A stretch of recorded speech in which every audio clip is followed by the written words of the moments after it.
Bonjour à tous, un grand plaisir pour moi de vous présenter ce numéro 2 de cette année-là. C'est en alternance avec le plus d'éléments, parce que j'ai l'impression que beaucoup de gens n'ont pas compris. Il y a deux émissions différentes, c'est le même décor, les mêmes chroniqueurs. Mais là, c'est l'émission qui est en alternance avec le plus d'éléments. Vous devriez voir apparaître bientôt, parce que ça, c'est la magie de la télévision, la dernière couverture du numéro d'éléments qui est actuellement en kiosque. Au sommaire de cette émission, nous allons parler du livre de Bernard-Henri Lévy, L'idéologie française, qui date de 1981, un livre qui va devenir culte, qui va asseoir la réputation du fameux BHL. Et oui, à l'époque, BHL n'est pas le mannequin vedette de l'industrie de la pâtisserie franco-belge, mais est bien un écrivain et un intellectuel. Deuxième sujet, en 1982, c'est la sortie du film qui va marquer le début d'une décennie cinématographique sur le Vietnam. C'est le film Rambo avec le célèbre Sylvester Stallone. Et nous terminerons par l'année 93 avec un complot qui va menacer la République, la France, le monde et même l'univers, le complot rouge-brun, à travers un journal devenu culte, l'Idiot International. Juste le temps de reprendre mon souffle et je vous présente l'équipe et les personnes qui vont animer cette émission. Plaisir de retrouver Ludovic Maubreuil, rédacteur à la revue Éléments et grand spécialiste du cinéma. Bonsoir Ludovic. Je rappelle à nos téléspectateurs que vous avez contribué à interroger Michel Marmin pour son livre Mémoire, la République n'a pas besoin de savants. On va voir la petite image. Aux éditions Guillaume Deroux. Olivier François, que tout le monde connaît maintenant, vous êtes rédacteur à la revue Éléments, mais bien connu par les spectateurs de TV Liberté, car vous présentez l'émission en alternance. L'émission sœur, en quelque sorte. L'émission sœur, le plus d'éléments. De nouvelles têtes, avec Thomas Hennetier, qui est rédacteur à la revue Éléments. Bonsoir Thomas. Bonsoir Patrick. Et venu directement de Suisse, David Lépée, rédacteur à la revue Éléments. Oui, nous sommes une émission internationale et on aura peut-être bientôt des Allemands, des Américains, des Belges. Pourquoi pas. En tout cas, David, votre actualité, vous venez de sortir aux éditions Les Livres Noirs. Socialisme asiatique, l'Orient est-il toujours rouge? On va voir la petite image. La voici. Donc merci à tous pour votre présence. Nous allons maintenant rejoindre l'année de tous les dangers. La gauche arrive au pouvoir. Les chars soviétiques sont bientôt dans Paris. C'est l'année 1981. 1981, c'est la mort de Georges Brassens, de Karl Braun, le chef d'orchestre autrichien, d'Anwar el-Sadat, d'Abel Gance, mais aussi de Bob Marley. Et oui, soyons ouverts à toutes les cultures. Et en janvier 1981, c'est le discours d'investiture de Ronald Reagan. Et en mai, l'élection de François Mitterrand, président de la République française. De notre côté, nous allons nous intéresser à ce livre mythique qui a été L'idéologie française de Bernard-Henri Lévy, ce livre qui va devenir pour un grand nombre de l'intelligentsia française le parfait manuel pour diaboliser l'adversaire, ce livre dont la thèse est un patchwork des thèses de l'historien israélien Sven Sternel et du livre de Paxton, La France de Vichy. Alors Olivier, c'est vous qui allez nous présenter ce livre, c'est plutôt un patchwork mal digéré. Plus que mal digéré, moi je dois vous dire que je l'ai relu en partie parce que j'avais d'autres choses à faire, mais j'ai lu quelques pages de ce livre et j'ai eu le détestable sentiment de lire La France juive de Drummond.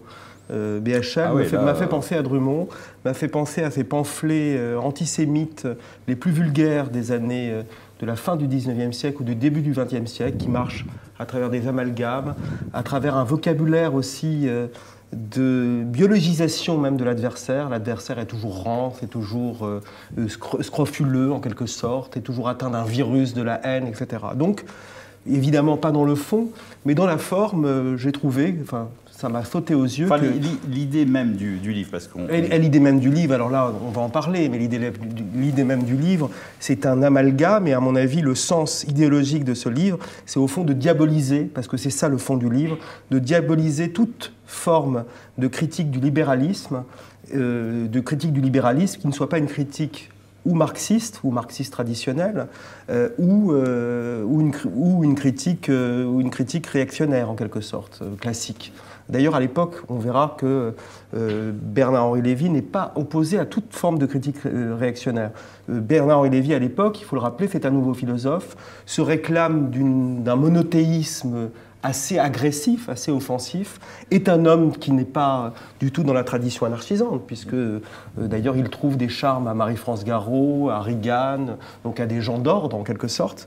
Mais pour revenir à ça, c'est que le fond du livre est l'amalgame. Et notamment, moi qui suis un lecteur fanatique de Péguy, le chapitre sur Péguy est un chapitre absolument abject, en quelque sorte, et qui vaut, en l'occurrence, j'insiste là-dessus, qui vaut les pires pamphlets antisémites et les pires pamphlets d'extrême droite. À se demander d'ailleurs s'il n'a pas essayé de copier Bernard-Henri Lévy en changeant le fond, Drummond ou ces gens-là. Je vais le montrer aux spectateurs. Ça, c'est l'édition de poche, parce qu'il est très beau. Hein. C'est notre BHL national. David, vous avez repris vos fiches de lecture pour nous, parce que je dis que vous l'aviez lu. Il y a une grosse, alors ça nous concerne nous-mêmes, nous, gens d'éléments, il y a une grosse critique de la nouvelle droite qui est pas mal visée dans ce livre.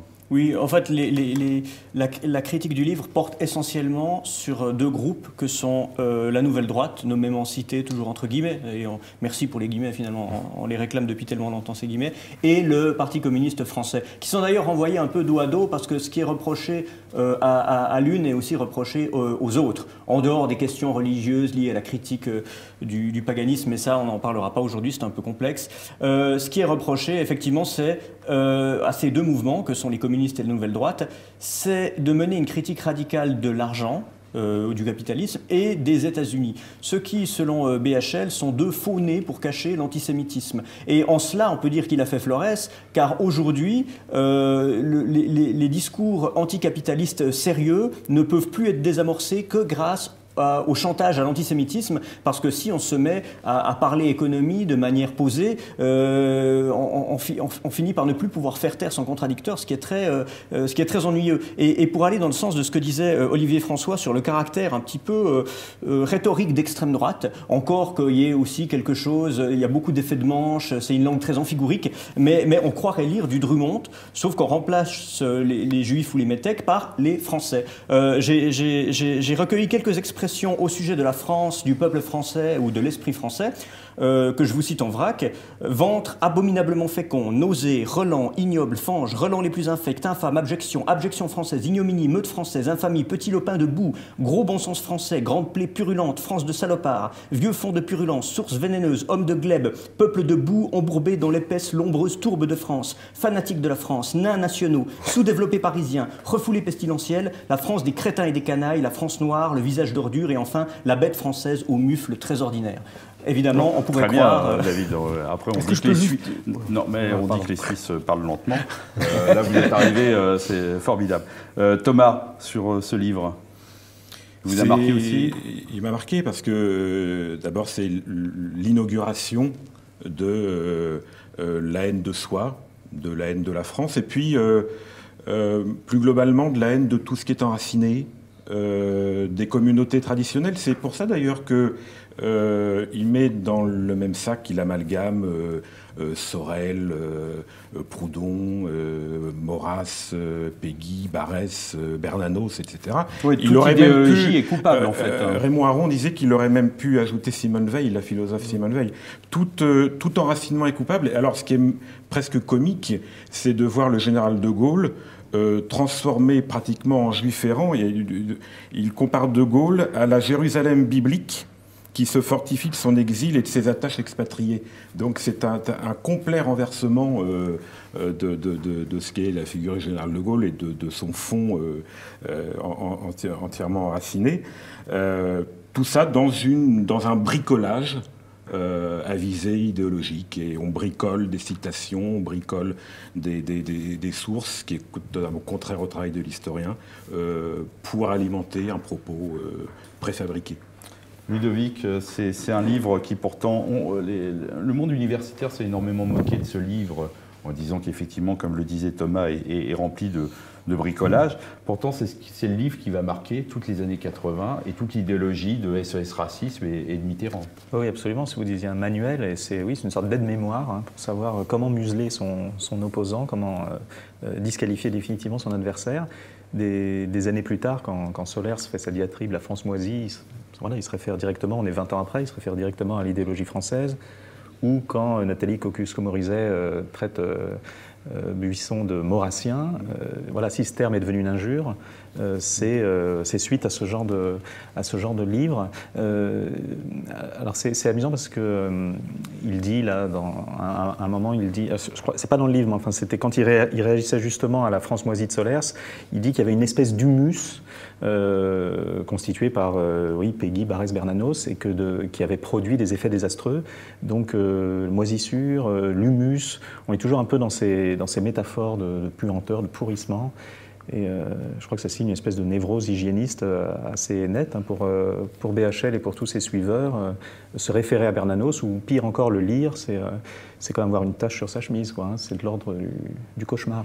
Voilà, si vous devez lire le livre de BHL, il faut le lire, hein, c'est l'idéologie française. Je vous montre, c'est le luxe, on a les deux éditions, le poche ou le grand. Vous allez sur des sites d'occasion, vous le trouvez pour 50 centimes, 1 euro. Il ne vaut pas grand-chose, mais en tout cas, il a marqué le monde des idées pour les années 80. Alors, on va continuer, on est en 80, et on va passer directement en 82. Et là, on va au cinéma, et vous allez voir qu'on ne va pas rigoler longtemps. 1982. Alors, je vais vous montrer, c'est une nouvelle rubrique de TV Liberté, c'est TV Liberté Boutique. Là, je vous présente, j'ai en main le couteau qui, en 1982, a servi à faire le film de Sylvester Stallone, Rambo. Donc vous pouvez voir, c'est le vrai, hein. Vous pouvez voir, il y a même la petite boussole, je vous la montre quand même. Là, vous avez là-dedans la petite aiguille qui a permis à John Rambo, dans son film, de pouvoir se recoudre pendant ses combats. Donc ce couteau vaut une petite fortune. Et donc on le vend sur la boutique de TV Liberté pour à peine 250 000 euros. Hein. Ce qui n'est pas très cher. Hein. C'est pas très cher. Ouais. Donc si vous nous faites un chèque de 250 000 euros, on vous offre ce couteau, le couteau de John Rambo. Pourquoi je vous parle du film de John Rambo? Mais ça marche, hein. Si vous faites le chèque, on vous donnera ce couteau sans problème. Alors Ludovic, en 82, va commencer une déferlante sur le film du Vietnam. Il y a eu Les Bérets Verts avec John Wayne. Il y a eu L'immense voyage au bout de l'enfer, mais qui reste encore un film de ce qu'on va appeler le nouvel Hollywood à l'époque des années 70. L'inclassable Apocalypse Now. Et en 82 arrive, au moment de l'ère Reagan, ce film film de Ted Kotcheff, c'est ça, ouais. avec Sylvester Stallone qui sort de son rôle de Rocky. Qu'est-ce que va marquer ce film sur le cinéma américain? Déjà, on va peut-être raconter un tout petit peu de quoi on parle. Voilà, hein. c'est un film en 82 par Ted Kotcheff. Le personnage titre est un vétéran du Vietnam. Il a le teint blafard, il a les cheveux mi-longs, il a le visage fermé, il a une veste de treillis. Il erre de ville en ville. Sorte de clochard. Oui, voilà. Hein, on lui dit même dans le film à un moment qu'il devrait prendre un bain. Et puis, il erre de ville en ville, il recherche d'anciens compagnons d'armes, mais ils sont tous décédés. Et puis, dans une charmante bourgade, un shérif va le prendre en grippe, va l'humilier, va lui ordonner de quitter les lieux. Et Rambo va se réfugier dans les bois. Et fort de tout ce qu'il a appris dans la jungle vietnamienne, il va tout casser. Voilà, mener vraiment une guérilla contre le shérif, ses acolytes et la ville tout entière. Rambo, c'est vraiment un personnage charnière, parce qu'il est à la fois l'héritier de l'image un peu inquiétante du vétéran dans le cinéma de la décennie d'avant. Il y a eu quelques films quand même, hein, Les Visiteurs d'Elia Kazan, Le Retour aussi, qui parle un peu des ravages dans la vie conjugale des gens qui reviennent du front. Ou même Taxi Driver, hein, d'ailleurs, hein, la folie meurtrière du personnage principal, elle tient aussi au fait qu'il revient du Vietnam. Donc il y a ça chez lui, il y a la souffrance morale, la violence mal contenue chez Rambo, mais il y a aussi quelque chose de complètement nouveau qu'il amène, c'est que c'est un héros en fait, hein, et on peut s'identifier à lui, il est loyal, il est courageux, il est inventif, il est puissant, et ça change la donne. À la toute fin, il va dire, vous en rappelez, c'était pas ma guerre, vous m'avez appelé pour y aller, mais il dit aussi autre chose, il dit, j'ai tout fait pour gagner, mais on ne nous a pas laissé la gagner, cette guerre. Dans la décennie qui suit, il va se rattraper. Olivier, vous avez été un grand fan de Rambo. C'est pas vraiment votre époque, mais enfin, Rambo, ça vous dit quelque chose quand même. C'est le héros américain qui est contre cette société. Ça me dit quelque chose, mais surtout d'amis qui se déguisaient en Rambo et que je n'aimais pas beaucoup. Ah bon, voilà, enfin, d'amis de connaissances. Vous aviez des amis qui... Enfin, des gens qui étaient fanatiques de Rambo, et moi je les détestais d'ailleurs. Mais bah, voilà, Rambo, pour moi, ça a été très longtemps d'ailleurs la figure d'une Amérique que je honnissais, pour tout vous dire. Voilà. David, est-ce que la Suisse a-t-elle échappé au phénomène Rambo? Ou comment les films du Vietnam ont été vus en Suisse, à votre avis? Je pense qu'il y avait a priori le même regard d'extériorité et en même temps le même parti pris, puisque le soft power hollywoodien passait par là. C'est Thibaut Isabelle, notre confrère, dans son livre sur le cinéma américain, il parlait de ce film comme étant une expression du populisme réganien, hein, cette dialectique de l'armée contre la police. Moi qui l'ai vu hier, en fait, parce que j'ai été obligé pour cette émission, je savais ce que c'était, mais ce n'était pas vraiment dans mon répertoire.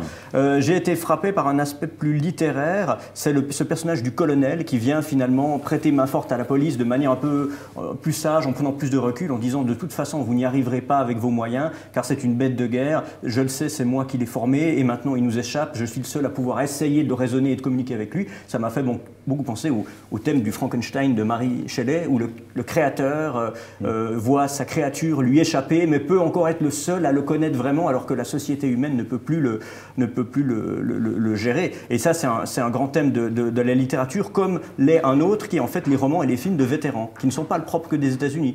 Moi, je pense à 2 romans français du XXe siècle que j'aime beaucoup, qui sont le Gilles de Drieux-La Rochelle et l'Aurélien d'Aragon, alors où il y a moins de sang et de Kalachnikov, même si un des 2 finit aussi dans la guerre d'Espagne, mais où on a aussi 2 jeunes gens, jeunes vétérans de la Première Guerre mondiale, qui n'ont pas l'impression d'être valorisés par la société qui les reçoit et qui sont incapables de se réinsérer professionnellement ou humainement. Rambo lui-même dit « on ne veut même pas de moi » comme gardien de parking, alors que j'ai été médaillé héros de guerre. Et cette détresse et ce manque de reconnaissance de la société civile est un des thèmes intéressants du film, à mon sens.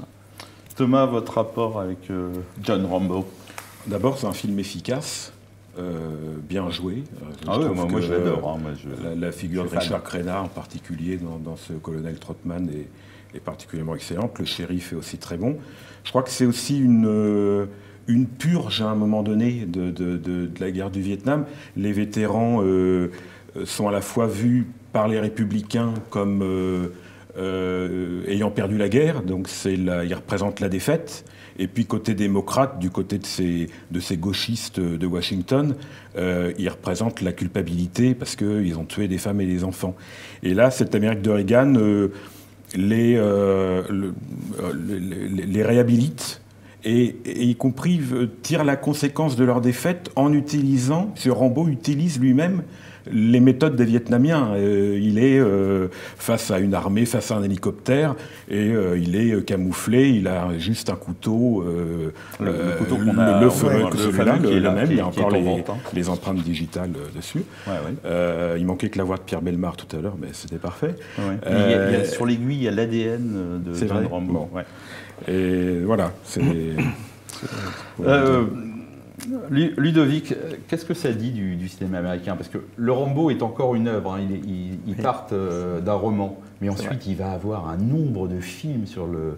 Où c'est toujours pareil, c'est le pauvre petit soldat américain contre cette guerre effroyable que les Vietnamiens leur mènent. C'est ça, la décennie qui saoule, la décennie, les années 80, c'est à la fois des films de revanche comme ça, alors tous les portés disparus avec Chuck Norris, Retour vers l'enfer avec Gene Hackman quand il retourne chercher son fils là-bas, ou Rambo 2, hein, où là il va délivrer des prisonniers et en profiter pour décimer complètement l'armée vietnamienne. Donc tous ces personnages-là, ils représentent le bien, ils ont beaucoup de muscles, le bien en version américaine, hein, ils ont beaucoup de muscles, ils ont un sens aigu de la justice. Mais il y a aussi dans cette même décennie des films un peu plus ambitieux, plus réalistes aussi, Platoon, Full Metal Jacket, Good Morning Vietnam. Mais il y a quand même un point commun entre ces 2 cinématographies apparemment très, très différentes, c'est le sort réservé aux Vietnamiens finalement. parce que autant dans le premier groupe sont des odieux sadiques, des ordures, autant dans le second, on ne les voit pas en fait.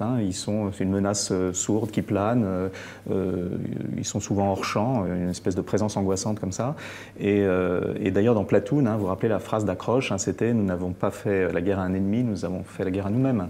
Ouais. En fait, l'existence du peuple vietnamien est totalement niée dans toute cette décennie. C'est vrai qu'on les voit pas, il n'y a pas le moindre bombardement, les agents orange n'existent pas dans ces films.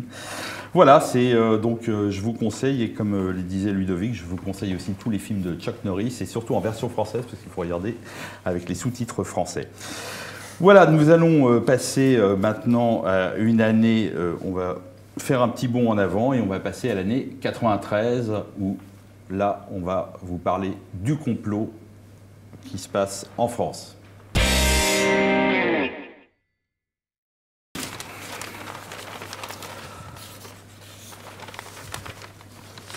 Voilà, l'année 93, qu'est-ce qu'il y avait de beau? Là, en plus, je suis en train de tricher parce que c'est l'année 91. On avait quelques dessins assez sympathiques en 93. Donc l'année 93, effectivement, c'est l'histoire du grand complot, car grâce au grand journaliste Edoui Plenel, qui est à l'époque le big boss du Monde, et le célèbre écrivain Didier Deninx, nous pouvons l'affirmer aujourd'hui, la France a failli basculer dans la dictature fasciste à cause d'un journal qui est devenu culte, que j'étais en train de lire tout à l'heure, qui s'appelle L'Idiot International. Alors David, présentez-nous un peu ce journal qui a été un journal délirant, qui va être une bouffée d'oxygène dans la presse française des années 90 et qui effectivement ne va pas durer longtemps parce que les gentils vont décider de l'abattre. Eh bien, avec ce thème-là, on ne sort pas tellement de celui de l'idéologie française parce que cette synthèse un peu bâtarde dans le vocabulaire BHL est bien exprimé ça. Et ça a été fondé par Jean-Édouard Nallier, sur lequel je ne vais pas revenir. Je pense que tout le monde connaît un petit peu ce personnage fantasque et transcourant, tellement transcourant qu'il ne faut pas prendre ses prises de position politiques successives forcément au premier degré, mais il y a aussi une posture dandy, contrairement à plein de gens qui travaillaient sous ses ordres dans l'Idiot International et qui, eux, avaient une pensée politique tout à fait construite. Donc le journal, d'ailleurs, a commencé, si je ne m'abuse, sous le patronage de Simone de Beauvoir.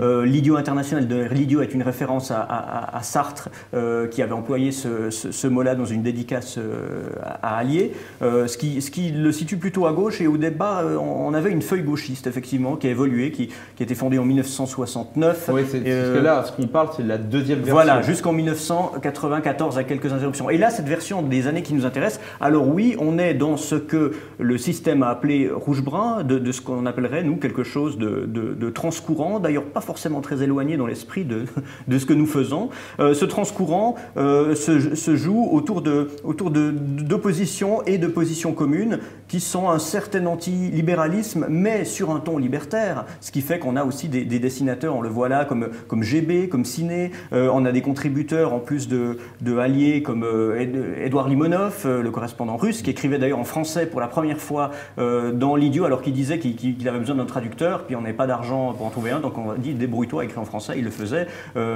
Patrick Besson, Jacques Vergès, Alain Soral, il y a eu des gens vraiment très différents, qui avaient tous une plume acerbe et qui étaient tous, on va dire, grosso modo anti-atlantistes. Il ne faut pas dire anti-américains, ce serait limité de dire ça. Mais ensuite, Jean-Paul Cruz, dont on va reparler maintenant, se référait souvent à un événement qui est 1990-91, la guerre du Golfe et l'opposition à la guerre du Golfe. Il semblerait, on l'a peut-être oublié aujourd'hui, mais que c'est cette opposition-là en France qui a cristallisé cette alliance improbable entre une certaine gauche et une certaine droite.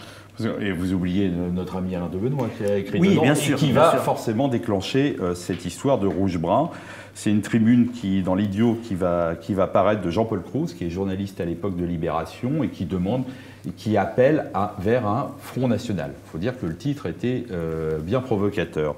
Et à l'époque, Didier Deninx, qui est un grand écrivain dénonciateur, avec Edoui Plenel, vont faire toute une campagne contre ce journal et ça va être le début de la catastrophe. Olivier, vous avez un léger souvenir de ce journal? Moi, j'ai quelques souvenirs de journal parce que ma sœur l'achetait, mais pour rebondir à ce que disait David Lépée, c'est qu'il faut rappeler aussi que l'Idiot n'était pas un journal politique, c'était aussi un journal d'écrivains surtout. Hein.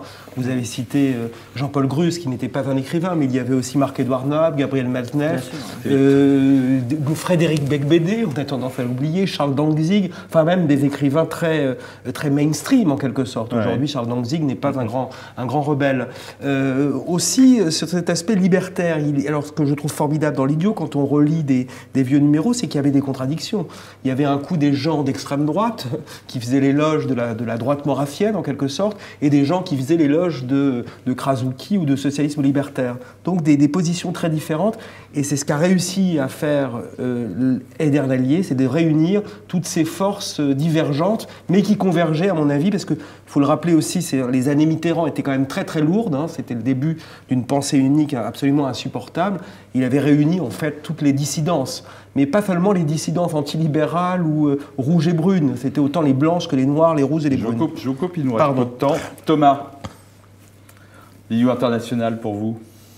C'est aussi c'est le début d'une ère de la diabolisation.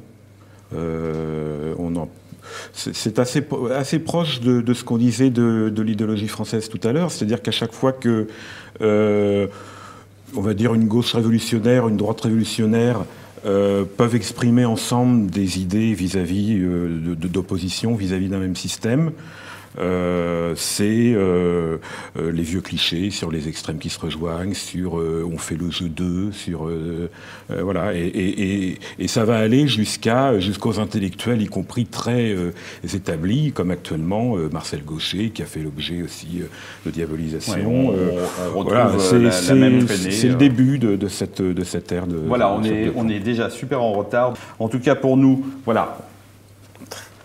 Voilà ce qu'il faut lire et ce qu'il ne faut pas lire.